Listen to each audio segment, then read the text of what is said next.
Hello student, how are you? Welcome to the our YouTube channel web physics point. तो student, जैसा कि हम लोग पिछले वीडियो में इलेक्ट्रिक डायपोल, डायपोल मोमेंट और axial position, broad side position, ये सभी सारे टॉपिकों पर हम लोग डिस्कशन कर चुके थे और इसके बारे में पढ़ चुके थे। तो आज का जो हमारा टॉपिक होने जा रहा है वह हमारा होगा intensity and electric field due to a electric dipole it's on broad side on position.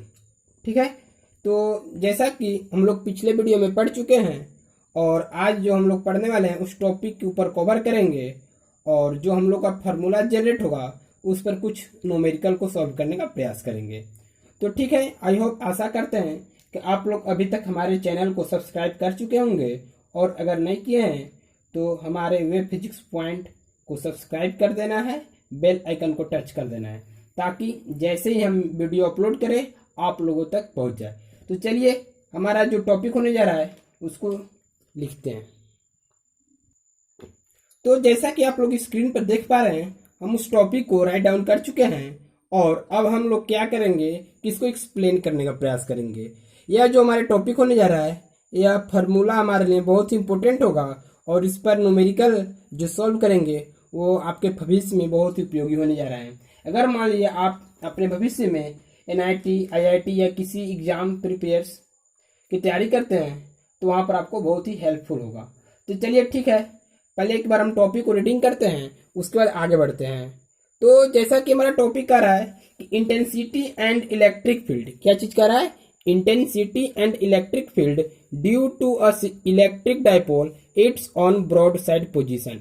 यानी कि इंटेंसिटी एंड इलेक्ट्रिक फील्ड हमको दोनों कर रहा है, किसके कारण? तो इसके इलेक्ट्रिक डायपोल के कारण। और कहां पर ही कर रहा है? It's on broad side position. तो ब्रॉड साइड पोजीशन क्या हो रहा है पिछले वीडियो में हम लोग डिस्कस कर चुके हैं, तो आप लोग वहां पर देखें। अगर समझ में नहीं आ रहा है तो कमेंट में बोले, हम उसको फिर से समझाने का प्रयास करेंगे। तो चलिए पहले हम एक फिगर को ड्रा कर लेते हैं और उस फिगर को पहले समझने का प्रयास करेंगे, उसके बाद हम उसके ऊपर थ्योरेटिकल को ड्रा करेंगे, तब हम जाकर के इसको कैलकुलेशन फाइंड आउट करेंगे। तो चलिए ठीक है, पहले हम फिगर को बनाते हैं। तो सबसे फर्स्ट वर्क हम क्या करेंगे कि एक इलेक्ट्रिक डायपोल बनाते हैं।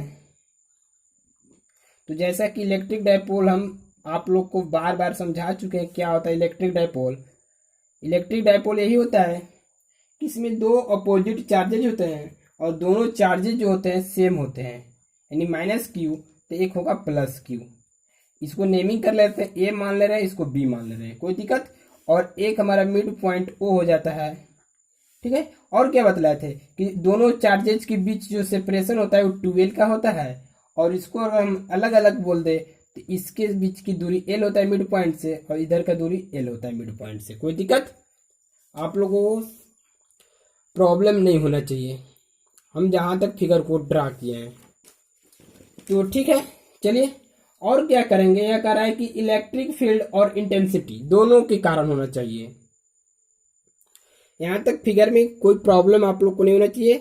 दोनों चार्जेज के बीच जो सेपरेशन होता है 2L होता है और मिड पॉइंट O से लेके A के बीच की दूरी L और O से लेके बीच की दूरी L। तो L जब ऐड करेंगे हमारा 2L रिजल्ट मिलेगा। ओके, चलिए ठीक है। तो और क्या कर रहा है, अगर मान लीजिए हम -Q और +Q को ऊपर की ओर बढ़ाते हैं और एक ऐसा पॉइंट होता है जहां पर ये एक दूसरे को कट करते हैं, तो चलिए इसको हम आगे की ओर बढ़ाते हैं। जब अगर मान लीजिए हम इसको आगे की ओर बढ़ाएंगे तो यह आगे की ओर इस तरह से बढ़ेगा और इसको जब बढ़ाएंगे तो यह भी इस तरह से बढ़ेगा ऊपर की ओर और यह आगे चल करके एक दूसरे को यहाँ पर कट कर देंगे। और जहां पर कट करेंगे उसी पॉइंट को हम P मानेंगे। क्या मानेंगे? P मानेंगे। ओके, और क्या कर रहा है, यहां से एक हम परपेंडिकुलर ड्रा कर ले रहे हैं, कोई दिक्कत नहीं। और यह जो हमारा परपेंडिकुलर ड्रा किए वो हमारा O यानी दैट पॉइंट से लेकर के इस पॉइंट के बीच की दूरी R को इंडिकेट करता है। कितना दूरी है? R। यहां से लेकर के यहां तक की दूरी कितना है? R। और क्या कर रहा है, कितना एंगल बनाते हुए हमारा मूव किया है? थीटा एंगल बनाते हुए, यानी दोनों हमारे एंगल कितना बने हैं? थीटा। ओके, और क्या कर रहा है, अगर मान लीजिए इसको हम डॉट डॉट से आगे की ओर बढ़ाते हैं और इसमें एक परपेंडिकुलर ड्रा करते हैं तो यहाँ पर भी हमारा एंगल थीटा बनेगा और यहाँ पर भी हमारा एंगल थीटा बनेगा। ओके, और इस P पॉइंट पर हमारा दो इलेक्ट्रिक फील्ड इंटेंसिटी फाइंड होगा, एक माइनस क्यू के लिए एक प्लस क्यू के लिए। तो दोनों हमारा क्या होगा, एक E1 होगा और एक E2 होगा। क्या होगा, एक E1 होगा और एक हमारा E2 होगा, और टोटल इलेक्ट्रिक फील्ड क्या हो जाएगा, E। ऐसा क्यों किए, क्योंकि E1 जो होगा माइनस क्यू के लिए होगा, E2 जो हमारा होगा प्लस क्यू के लिए होगा, और जब दोनों का ऐड करेंगे तो टोटल हमारा इंटेंसिटी मिलेगा। ओके, आई होप आप लोगों को समझ में आ गया होगा। एक बार फिर को फिगर से समझने का प्रयास कीजिएगा। एक इलेक्ट्रिक डायपोल रखे हम, जिसका नेमिंग ए बी लिए, दो चार्ज सेपरेशन, एक माइनस क्यू एक प्लस क्यू। माइनस क्यू से एक हम लाइन ड्रा करते हैं जो कि ऊपर की ओर बढ़ाते हैं, और एक प्लस क्यू से ड्रा करते हैं जो कि ऊपर की ओर बढ़ाते हैं, और दोनों जहां मीट करते हैं उस पॉइंट से हम इस मीडियम को ओ को हम क्या करते हैं, ज्वाइन कराते हैं। ज्वाइन कराते हैं तो दोनों के बीच की दूरी जो हमारा आर होता है, और दोनों के बीच का एंगल जो बनता है थीटा बनता है। ठीक, तो माइनस क्यू से जब इस पी पॉइंट के बीच की दूरी का इंटेंसिटी फाइंड करेंगे तो E1 हो जाएगा, और प्लस क्यू के लिए E2 हो जाएगा, और दोनों का सम जो हम फाइंड करेंगे टोटल इलेक्ट्रिक फील्ड इंटेंसिटी वो हमारा E हो जाएगा। ओके, अब जो हम समझाए इसी को एक थ्योरी बेस पर लिखने का प्रयास करेंगे। हमको बतलाने का मकसद ये है कि आप लोग एग्जाम में इसी प्रोसेस से लिखना है, और नहीं तो हम इसको डायरेक्ट सॉल्व कर सकते थे। तो चलिए क्या इसको लिख सकते हैं, इसको बोल सकते हैं कि कंसीडर, क्या बोल सकते हैं, consider A B is an electric dipole. A B हमारा क्या है, इलेक्ट्रिक डाइपोल है। ए बी हमारा क्या है, इलेक्ट्रिक डाइपोल है। और क्या है, इसमें एक्सपेरिमेंटल पॉइंट हमारा क्या है, पी है। एक्सपेरिमेंटल पॉइंट बार बार बतलाते हैं, जिस पॉइंट को हम लोग मानते हैं, द एक्सपेरिमेंटल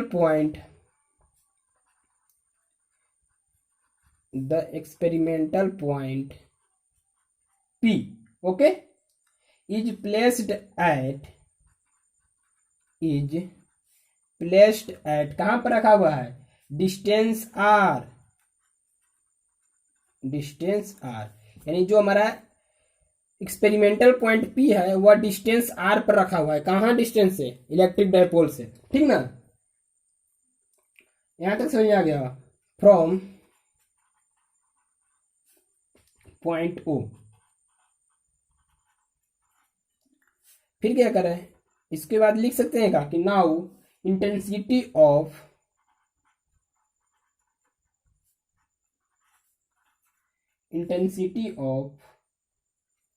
इलेक्ट्रिक फील्ड, क्या चीज, इलेक्ट्रिक फील्ड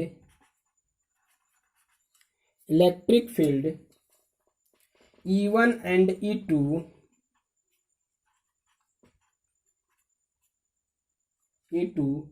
will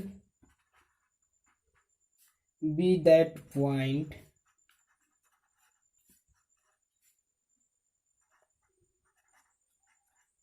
P। थोड़ा हम यहां तक समझने का प्रयास करते हैं, इसके बाद आगे बढ़ेंगे। जो हम फिगर में बनाए उसी को यहां पर लिखे हैं। हम क्या लिखे कि consider A B is an electric dipole. हमारा जो ए बी है एक इलेक्ट्रिक डायपोल है, और क्या लिखे, द एक्सपेरिमेंटल पॉइंट P, और हमारा जो P है वह एक एक्सपेरिमेंटल पॉइंट है, is placed at distance R from point O, यानी O से R डिस्टेंस की दूरी पर यह स्थित है। फिर क्या बतला, now intensity of electric field E1 and E2, तो एक माइनस क्यू के लिए E1 और प्लस क्यू के लिए E2, दोनों का चार्ज इंटेंसिटी हमारा होगा। अब इसको क्या हमको करना है, लिख सकते हैं क्या लिख सकते हैं,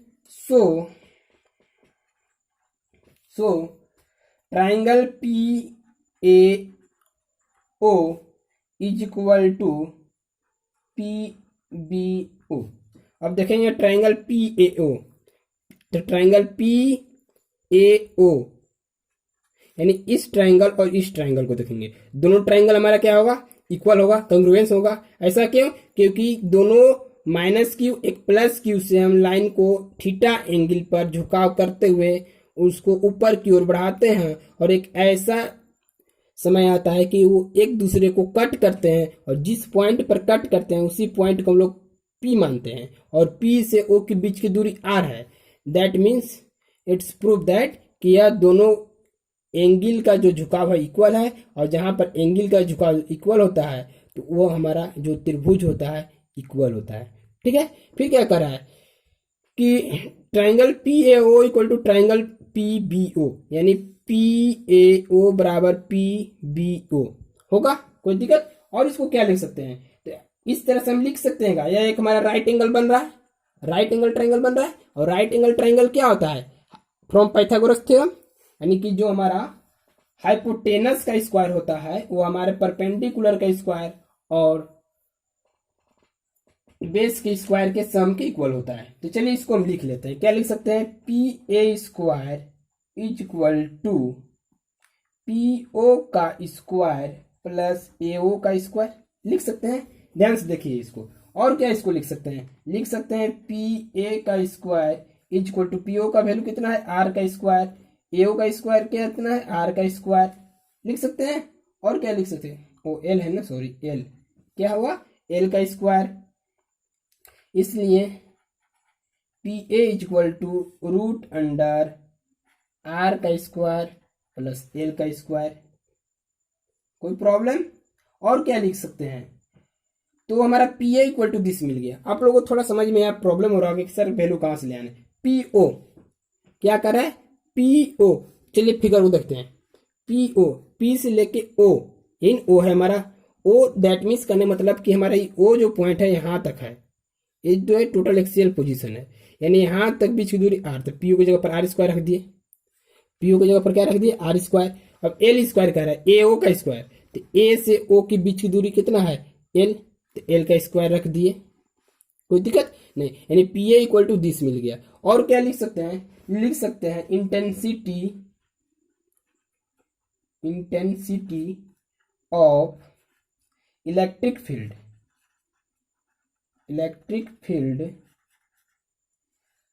ड्यू टू a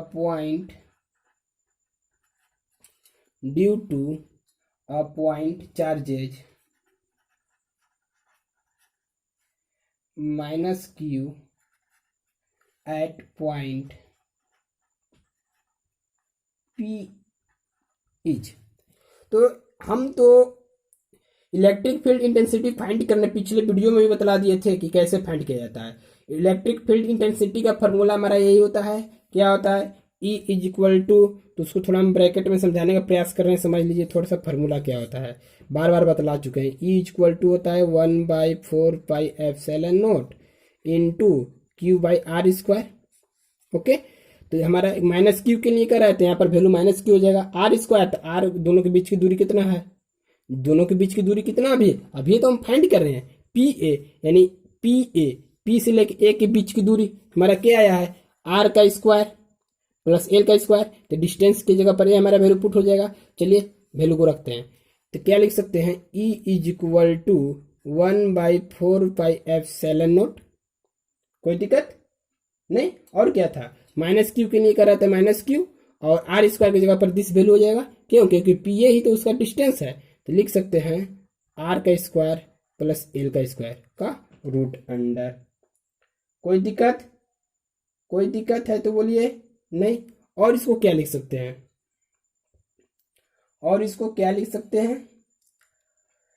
तो हम इसको यहीं तक स्टॉप कर देते हैं, यहां तक आप लोग को समझ में आया होगा।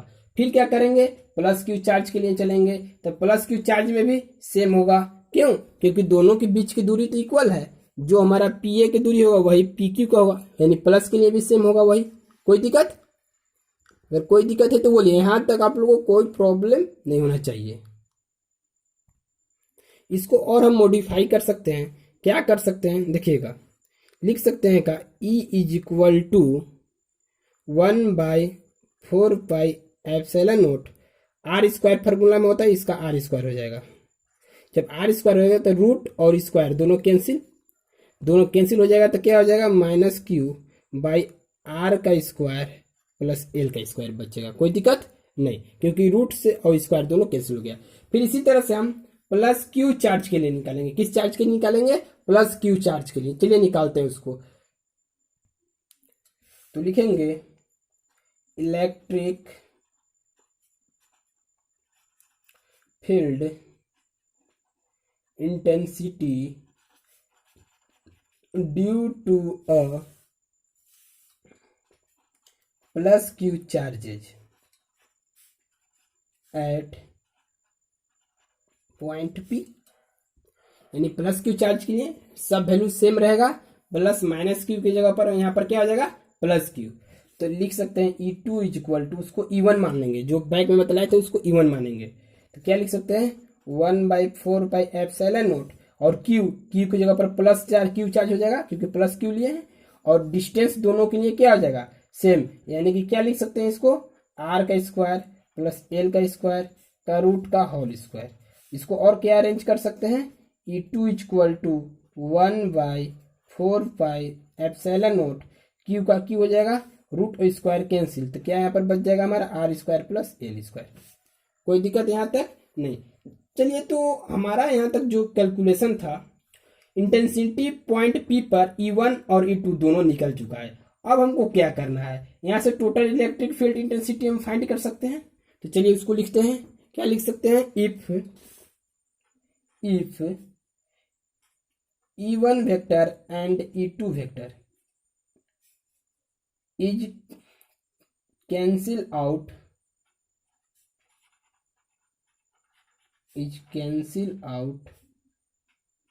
in AO direction,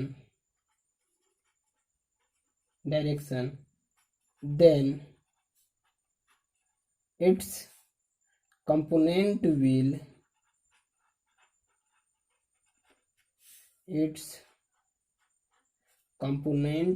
be E1 cos theta, क्या हो जाएगा E1 cos theta and E2 cos theta. So E cap is equal to 1/4πε0 Q by R square. या इसको थोड़ा अरेंज करते हैं, ध्यान दीजिएगा। सो के बाद और क्या इसको कर सकते हैं, इसको इस रूप में पहले लिख लेते हैं, तब समझ में आपको आएगा। इसको लिख सकते हैं हम, क्या लिख सकते हैं E is equal to E1 cos theta plus E2 cos theta. हम थोड़ा एक टर्म को हाइड कर रहे थे लेकिन समझ में नहीं आएगा। और इसको क्या लिख सकते हैं, अब वैल्यू दोनों रख देंगे, तो E1 इज इक्वल टू क्या रख देंगे E1 cos थीटा की जगह पर क्या हो जाएगा हमारा 1/4πε0, और क्या था Q by R square plus L का स्क्वायर, और क्या था प्लस E2 cos थीटा का जगह पर क्या हमारा हो जाएगा 1/4πε0 Q by R square plus L square, और ये cos थीटा का cos थीटा, और यहाँ पर हमारा एक cos थीटा छूट रहा था। तो चलिए इसको समझने का प्रयास करते हैं। हम क्या लिखे हैं, हम यही लिखे हैं कि if E1 and E2 is cancelled out, अगर हम E1 और E2 को कैंसिल आउट कर देते हैं किस डायरेक्शन में, in AO direction, then its component will be E1 cos theta और E2 cos थीटा। समझ आ रहा है ना, E1 है हमारा E1 cos थीटा और हमारा E2 cos थीटा है। तो जब हम AO के डायरेक्शन में चलेंगे तो cos थीटा के रूप में कैसे ले लेगा। चलिए फिगर की ओर थोड़ा हम बढ़ते हैं, वहां पर समझाने का आपको प्रयास करते हैं। तो जैसा कि हम फिगर में देख रहे हैं कि AO के डायरेक्शन में कर रहा है, AO, ध्यान से देखिएगा क्या डायरेक्शन कर रहा है AO। हम जो इंडिकेट कर रहे हैं उसको आपको अगर कॉपी में राइट डाउन करेंगे तो लिखने की जरूरत नहीं है, हम समझाने का सिर्फ प्रयास कर रहे हैं। जब AO के डायरेक्शन में जाएगा यानी इधर जाएगा, X डायरेक्शन में जाएगा, इधर जाएगा X डायरेक्शन में, और X डायरेक्शन में क्या बतलाए थे cos थीटा होता है। X डायरेक्शन में हम cos थीटा लेते हैं, क्या लेते हैं cos थीटा। तो वही हम वहां पर क्या लिए हैं cos थीटा लिए हैं, क्या लिए हैं cos थीटा। तो चलिए, तो हम जब E1 E2 is cancel out in AO direction then its component will be E1 cos theta, क्योंकि E1 था तो E1 जब हम X डायरेक्शन में चलेंगे तो cos थीटा लिख सकते हैं, E2 को जब X डायरेक्शन में ले चलेंगे तो E2 cos थीटा लिख सकते हैं, कोई दिक्कत नहीं। अब क्या करेंगे कि हम total electric field intensity find करना है, क्या टोटल इलेक्ट्रिक फील्ड इंटेंसिटी। तो टोटल के लिए यही होता है, इससे पहले वाले वीडियो में पढ़े थे कि E is equal to E1 plus E2, but वहां पर हम X डायरेक्शन में नहीं चल रहे थे, यहाँ पर X डायरेक्शन में चल रहे हैं, इसलिए E1 की जगह पर E1 cos थीटा लिए और E2 की जगह पर E2 cos थीटा। अब क्या करेंगे E1, ध्यान समझिएगा, यह E1 के जगह पर हम वैल्यू को रख दिए 1/4πε0 Q/r² प्लस L²। कहाँ से लाए? तो इससे पहले जो हम फाइंड किए थे माइनस क्यू चार्ज के लिए उसका वैल्यू रख दिए, और ये कॉस थीटा का कॉस थीटा प्लस E2 के लिए क्या लिए 1/4πε0 और Q/r² plus L² cos theta का कॉस थीटा। कोई दिक्कत नहीं। और इसको आगे क्या लिख सकते हैं, ध्यान से देखिएगा। इसको और हम लिख सकते हैं क्या कि E1 is equal to E1 यानी E इज इक्वल टू, ध्यान दीजिएगा एक चीज हमारा छूट रहा है, वो क्या छूट रहा है? माइनस क्यू होगा, क्योंकि माइनस क्यू चार्ज के लिए माइनस हम लिए थे जो कि छूट रहा था। ठीक, तो माइनस हमारा हो गया माइनस क्यू बाई 4πε0। ओके, और क्या हो गया? Minus Q/4πε0। अगर Q हम यहाँ पर लिख देते हैं, 1 ले सकते हैं, कोई दिक्कत नहीं है, हमारा r² plus L² cos theta का कॉस थीटा। उसी तरह से अगर Q हम यहाँ पर ले लें Q/4πε0 और 1/r² प्लस L²। ओके, और ये हमारा कॉस थीटा का क्या हो गया? Cos theta. ओके, तो याद रखिएगा, बस हम इस Q को 1/4πε0 की जगह पर अब क्या करते हैं? रिप्लेस करते हैं। इसको और क्या लिख सकते हैं? एज वेल पहले वाले डायरेक्शन में भी लिख सकते हैं, यानी कि 1/4πε0 Q/, माइनस साइन रह गया हमारा जो था r² प्लस L²। हम फिर वही कंडीशन के लिख रहे हैं, एक स्टेप पहले वाले। ऐसा क्यों कि सर? तो बस हम आप लोगों को बतलाना चाह रहे थे कैसे लिख सकते हैं। और क्या था? कॉस थीटा, तो इसको लिख दिए कॉस थीटा प्लस ये हो जाएगा 1/4πε0, और क्या था? तो Q/r² प्लस L²। क्यू है हमारा ना कॉस थीटा, क्या हो गया?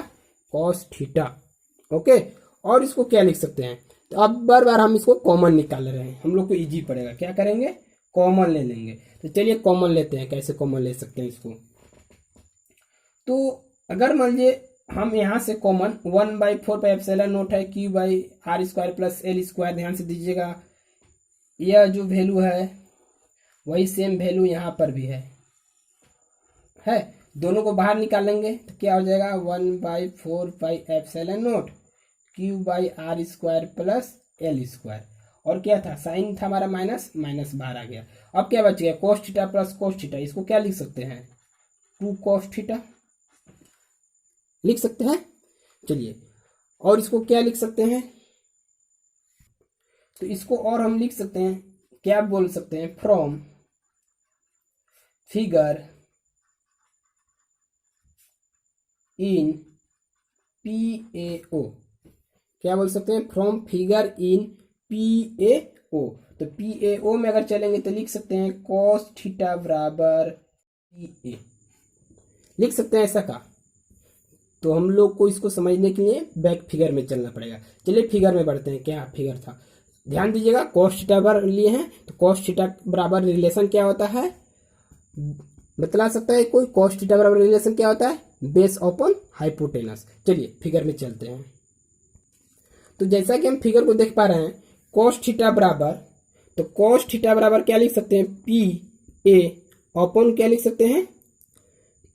बोलिए, कॉस थीटा बराबर क्या लिख सकते हैं? PAO ना, लेकिन होगा हाइपोटेनस, बेस ना बोल रहा है, तो AO हाइपोटेनस हो गया। हम इसको मार्किंग कर रहे हैं, आप लोग थोड़ा समझिएगा। इस कलर को ले रहे हैं, यानी कि इसको हम बात कर रहे हैं। इसको इस ट्रायंगल में चलेंगे जब हम, तो बोलेंगे कॉस थीटा, तो कॉस थीटा किसको किसको रिलेशन शो करता है? तो बेस और हाइपोटेनस। इसका बेस दिस हो गया, दिस हाइपोटेनस दिस, यानी बोल सकते हैं कि AO बटे में PA। कोई दिक्कत नहीं। तो हम cos थीटा बराबर AO बटे PA लिख चुके हैं। और इसको क्या लिख सकते हैं? इसको लिख सकते हैं हम cos थीटा का cos थीटा, और क्या लिख सकते हैं? AO के जगह पर क्या L रख दिए, क्योंकि O से A के बीच की दूरी L था और O से B के बीच की दूरी L था। आप लोग फिगर में देख लीजिए। और PA बराबर हम सॉल्व किए थे तो हमारा क्या आया था? याद है? r² प्लस L² आया था। आप लोग फिगर में देख लीजिएगा सॉल्व करने के बाद, फ्रॉम पाइथागोरस थ्योरम से, तो यही रिजल्ट मिला था। और क्या लिख सकते हैं? E इज इक्वल टू क्या? ई इज इक्वल टू, चलते हैं जहां पर हम स्टॉप किए थे। ई इज इक्वल टू हम क्या लिखे थे इससे पहले वाले टॉपिक में, यही था ना हमारा कि -1/4πε0 Q by R square plus L square, और क्या था 2 cos थीटा। इसका बैक स्टेप हम एक स्टेप फिर से इसको उसी को रिपीट करते हैं ताकि आप लोग को समझ में आए। और इसको और क्या लिख सकते हैं, -q यानी कि -1/4πε0 एज वेल एज इसको लिख दिए, और q by R square plus L square, कोई दिक्कत। और 2 cos थीटा, इस cos थीटा के जगह पर क्या हम वैल्यू रखेंगे, दिस को रख देंगे। किसको रखेंगे, इसको रखेंगे, कोई दिक्कत नहीं। तो चलिए ध्यान से देखिएगा, 2 तो 2 का 2 हो गया, cos थीटा का रहा है ना, तो cos थीटा यानी कि 2l, और बाई में कितना हो गया R square plus L square, कोई दिक्कत। इस cos थीटा को हम इस cos थीटा की जगह पर वैल्यू को रिप्लेस कर दिए हैं, ओके। और आगे बढ़ते हैं, इसको और क्या लिख सकते हैं, ध्यान से देखिएगा। तो इसको हम लिख सकते हैं क्या, E इज इक्वल टू क्या, E is equal to 1/4πε0 into 2QL upon R square plus L square, इसको ब्रैकेट में क्लोज कर ले रहे हैं, का पावर 3/2, कोई दिक्कत है तो बोलिए आप लोग। प्रॉब्लम हो रहा होगा, हम समझ रहे हैं कैलकुलेशन में, हम उसको अभी समझा दे रहे हैं, ठीक ना। चलिए समझते हैं कैसे इसको समझाते हैं। तो चलिए इसको समझने का प्रयास कीजिएगा। एज वेल एज इसको लिख दिए 1/4πε0 का 1/4πε0, कोई प्रॉब्लम नहीं हुआ। इस 2 यहाँ से ले लिए, Q ले लिए, L ले लिए, तो ये 2QL लिख लिए, यानी इसको और इसको मिला करके हम यहाँ पर एज वेल एज इसे लिख दिए, इन लोग दोनों को मिला के ऐसे, ओके। और क्या किए, R square plus L square, R square plus L square, और यहाँ क्या था R square plus L square, यही था ना। तो इसको थोड़ा ध्यान से समझिएगा हम कैसे किए हैं, देखिएगा थोड़ा यहाँ पर एक टर्म को हम हाइड किए हैं, यही किए कि R square plus L square था, क्या था R square plus L square, तो इसका पावर तो 1 था, और क्या था ये मल्टीपल में था R square plus L square का रूट अंडर था ना। और इसको क्या लिख सकते हैं, जब इसका पावर 1 है तो यानी R square plus L square is equal to, जब रूट हटेगा तो क्या हो जाएगा R square plus L square का पावर 1/2 हो जाएगा, और 1/2 और इसका पावर 1, इसका पावर कितना है 1, तो ऐड जब हो जाएगा तो R square plus L square का पावर 1 प्लस 1/2, और इसको क्या लिख सकते हैं R square plus L square का पावर 1/2 प्लस 1 इक्वल टू 3/2, समझिए। और यही आर प्लस एल स्क्वायर का पावर 3/2 हम यहाँ पर डायरेक्ट दिखा दिए हैं, ओके। और इसको क्या लिख सकते हैं, तो इसको और हम लिख सकते हैं, बट क्या हम लोग जानते हैं, थोड़ा आप लोग समझने का प्रयास कीजिएगा। हम लोग इससे पहले पढ़ चुके हैं, P is equal to Q into 2L होता है, पढ़े हैं, यानी कि Q इंटू 2L, इसके जगह पर हम इस P का वैल्यू रख देंगे। और क्या जानते हैं, और हम लोग जानते हैं, क्या जानते हैं सर बताइए, तो जानते हैं E इज इक्वल टू, क्या जानते हैं 1/4πε0 होता है ना, और क्या जानते हैं into P/r square plus L square का पावर 3/2, कोई दिक्कत नहीं होना चाहिए। कैसे नहीं होना चाहिए अभी समझाते हैं। एज वेल एज इसको हम ड्रा कर दिए, यहाँ पर समझने का प्रयास कीजिएगा। 2QL के जगह पर इस P का वैल्यू रख दिए, क्योंकि 2QL बराबर होता है P को यहाँ पर राइट डाउन कर चुके हैं, यह हमारा P है, क्या है P है, okay. R square plus L square, R square plus L square का पावर 3/2 का 3/2, ओके। इसको और क्या हम लिख सकते हैं, इसको ऐसे लिख सकते हैं का if dipole is very very short, अगर डाइपोल बहुत शॉर्ट होगा तो क्या होगा, dipole is very very short ठीक ना। Then L is equal to क्या हो जाएगा, 0। पिछला वीडियो में हम समझाए थे अगर डाइपोल बहुत शॉर्ट हो तो उसका लेंथ जो हो जाएगा 0 के बराबर।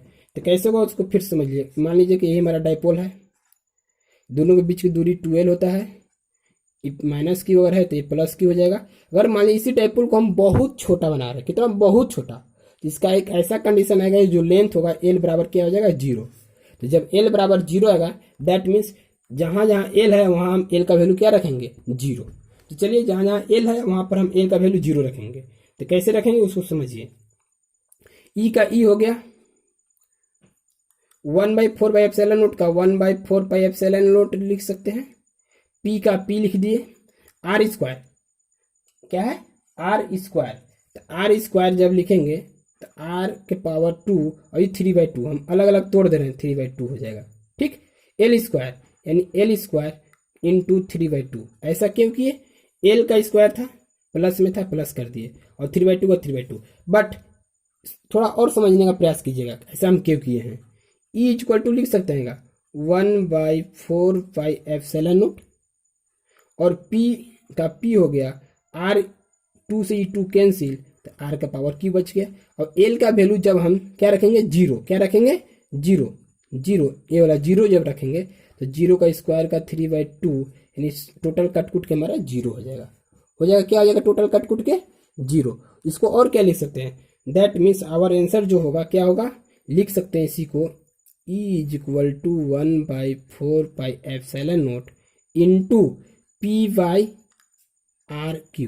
तो हमारा यही रिजल्ट चाह रहा था, जो हमारा रिजल्ट आ गया क्या था, यही रिजल्ट था। याद रखिएगा E is equal to 1/4 as well as इसको ड्रा कर दिए और P का P, RQ का RQ। यही हमारा क्या है, रिजल्टेंट है जो कि हमको प्रूव करना था। तो चलिए हम लोग फटाफट से इस पर एक न्यूमेरिकल को सॉल्व कर लेते हैं, उसके बाद हम वीडियो को पॉज करेंगे। चलिए ठीक है।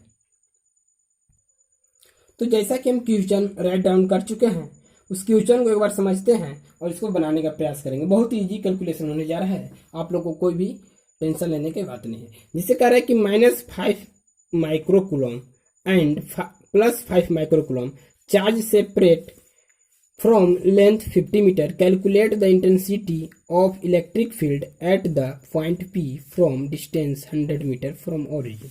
ओके, तो जैसा कि क्वेश्चन करने का मतलब कि यह एक इलेक्ट्रिक डाइपोल है जिसमें दो चार्ज सेपरेशन, एक -Q एक +Q, यानी माइनस में जो हमारा 5 माइक्रोकूलम है प्लस में 5 माइक्रोकूलम, और दोनों के बीच में जो सेपरेटेड है वो क्या है, लेंथ 50 मीटर है। कितना है, 50 मीटर। ठीक ना। तो calculate the intensity of electric field at the point P from the distance 100 metre from origin. तो चलिए इसको समझते हैं और आगे और बढ़ते हैं। जैसा कि हम इसके बारे में पहले समझा चुके हैं, इलेक्ट्रिक फील्ड इंटेंसिटी क्या होता है, इलेक्ट्रिक डाइपोल क्या होता है, उसको आप लोग पहले देखिए, अगर समझ में नहीं आता है तो उसके बाद समझ में आएगा। तो चलिए पहले गिवन दैट कर लेते हैं, जो दिया हुआ है हमारा क्या, गिवन में क्या दिया है, तो गिवन में दिया है Q इक्वल टू ±5 माइक्रोकूलम। ठीक, तो माइक्रोकूलम को जो हम कूलम में कन्वर्ट करेंगे तो जानते हैं कि 1 माइक्रोकूलम इक्वल टू 10⁻⁻6 कूलम होता है। कितना होता है, 10⁻⁻6 कूलम। तो यानी कि +-5 इंटू 10⁻⁻6 कूलम। इसको कन्वर्ट कर लिए किस चीज में, हम कूलम में, यानी माइक्रोकूलम को हम कूलम में कन्वर्ट कर लिए। और क्या इसको लिख सकते हैं, 2L, यानी 2L बराबर हमारा कितना दिया है, 50 मीटर। तो L इक्वल टू क्या हो जाएगा, 50/2 दैट मीन्स 25 मीटर। ठीक ना। ऐसी जरूरत नहीं पड़ेगा L का निकालने का, लेकिन हम निकाल चुके हैं, अगर कहीं हमको जरूरत पड़ता है तो। और क्या दिया है हमारा, E हमको फाइंड करना है, E equal to what, E क्या है, और क्या दिया है, कुछ दिया है नहीं। अब हम चलते हैं, so electric field intensity E equal to क्या हम लोग जानते हैं, electric field intensity E equal to, यही अभी प्रूफ किए हैं कि 1/4 इंटू P/RQ होता है। क्या चीज, फार्मूला, अभी जस्ट पहले इससे प्रूफ कर चुके हैं। और इसी पर हमारा क्वेश्चन बनेगा। तो कैसे बनेगा, चलिए इसको बनाते हैं। वैल्यू को क्या करेंगे, पुट करेंगे।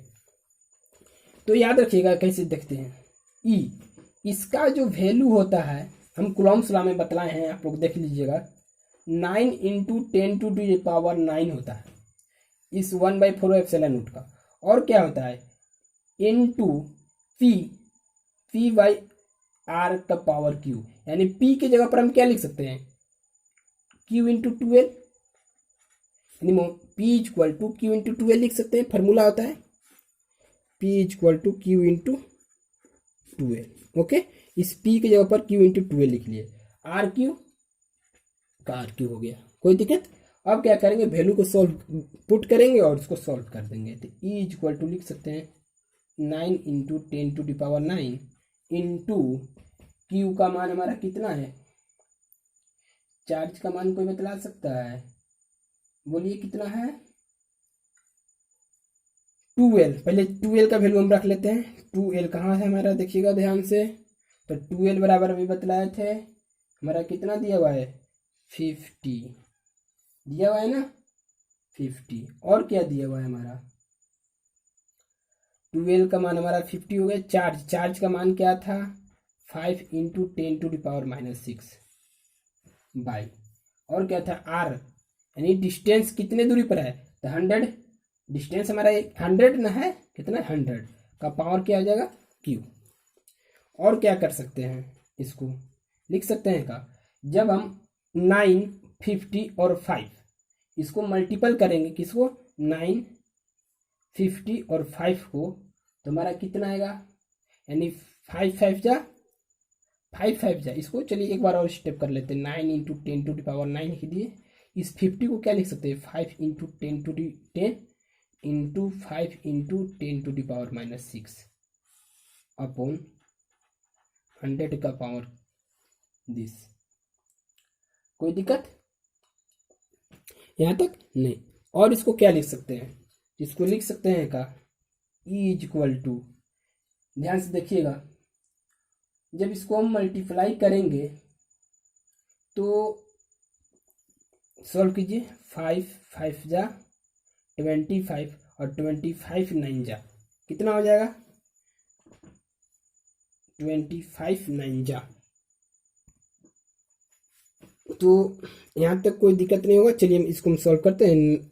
9 का 9 लिख दिए और ये 5 5 25। ओके, और क्या लिख सकते हैं ये 10 टू द पावर 9 और ये प्लस में 1 पावर इसका होता है, इसका वैल्यू क्या है हमारा, इसके ऊपर ऑलरेडी पावर 1 है तो +1 लिख सकते हैं, -6 का -6 अपॉन 100 का पावर Q। कोई दिक्कत। और इसको क्या लिख सकते हैं, इसको लिख सकते हैं का, जब 9 इंटू 25 को मल्टीप्लाई करेंगे तो 9 5 जा 45 का 5 कैरी 4 और 9 2 जा 18 और 4 18 4 कितना हो जाएगा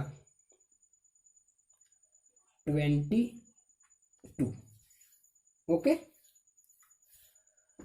और क्या हो गया इनटू, हमारा क्या था 10 टू दी पावर 9 + 1 -6। एक बार फिर से हम लिख चुके हैं आप लोग के हेल्प के लिए, ताकि सामने रहने पर अच्छा होगा। देखिए क्या लिख सकते हैं 225 का 225 9 1 10, 10 में से 6 जाएगा कितना बचेगा, 10 में से 9 1 10 और 10 में से ये 6 जाएगा तो कितना हमारा बचेगा 4, यानी 10 to the power 4 upon.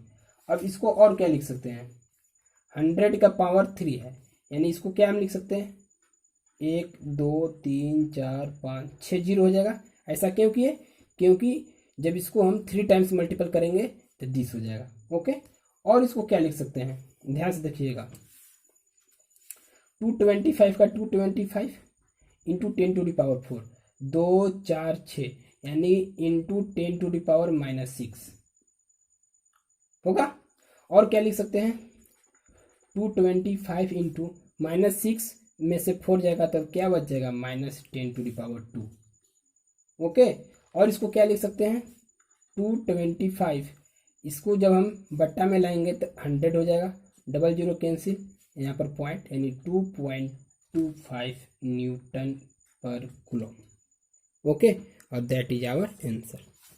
Okay, I hope आप लोग को समझ में आ गया होगा। अगर नहीं समझ में आया है तो आप लोग को वीडियो को पॉज करते हुए समझना है और पहले क्वेश्चन को लिख लीजिए और step by step self calculation कीजिए, अपना से कैलकुलेशन कीजिए। ऐसा नहीं कि हूबहू जो हम कैलकुलेशन किए हैं उसी को देख करके छाप देना है। ठीक है, तो आज के लिए हमारा वीडियो यहीं पर लास्ट करेगा। अगर हाँ आप अभी भी हमारे वीडियो को लाइक सब्सक्राइब नहीं किए तो लाइक करना है, सब्सक्राइब करना है, शेयर करना है, कमेंट करना है।